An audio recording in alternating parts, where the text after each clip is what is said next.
Hello everyone, and welcome back to the Quant Lab. In Chapter 3, we spent hours constructing the macro architecture of the market. We built dense horizontal trading zones. We mapped the diagonal velocity of trend lines, and we measured the frictionless vacuum of price gaps. But as we established in our final synthesis, macrostructure only tells you where to look. It dictates the spatial boundaries.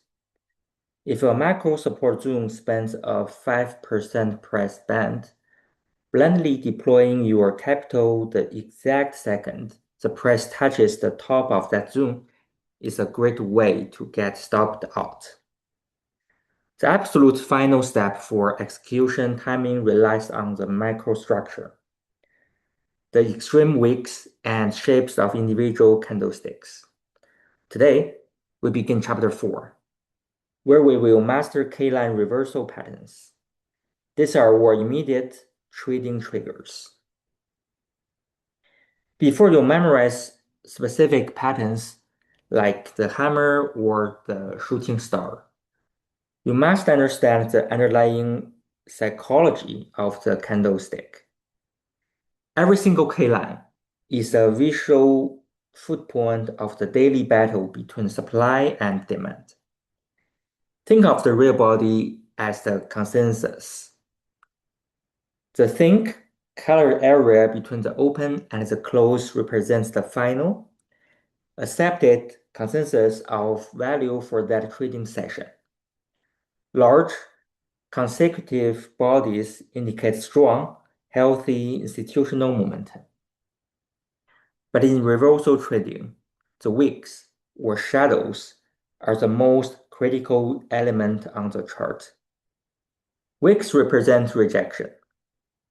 A long wick proves that while one side attempted to push the price to a new extreme, the opposing side possessed enough capital to aggressively absorb the attack and violently force the price back. It is the physical footprint of an algorithmic liquidity sweep.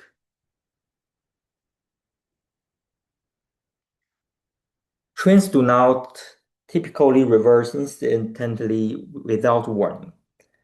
A reversal is a transition of power that occurs through momentum decay. Think about the physics of a speeding car.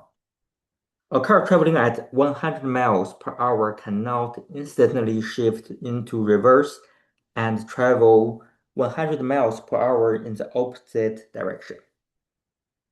It must first apply the brakes, decelerate, come to a complete stop, and then accelerate backward. The market works exactly the same way. Look at this diagram of a downtrend. As the trend ages, the real bodies of the K-line progressively shrink.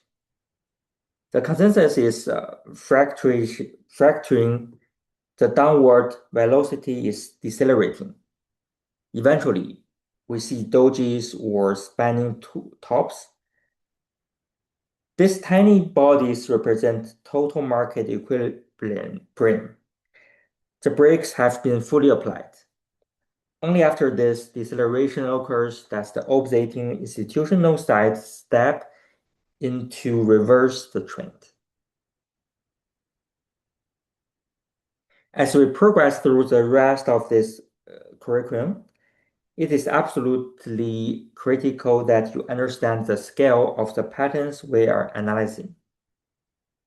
In this current chapter, Chapter 4, we are strictly studying macro triggers. Look at the left side of your screen. These patterns consist of exactly 1 to 3 K-lines. They happen over a very short time horizon, usually 1 to 3 days. They serve as immediate execution triggers the moment a larger macro zone is touched. But look at the right side of the screen. In Chapter 5, we will zoom out to study macro patterns, such as the double bottom or the head and shoulders. These structures consist of dozens or even hundreds of K-lines and take weeks or months to form. A 1 to 3 day K-line pattern, like a hammer, is the spark. The multi-week chart pattern, like a W bottom, is the engine.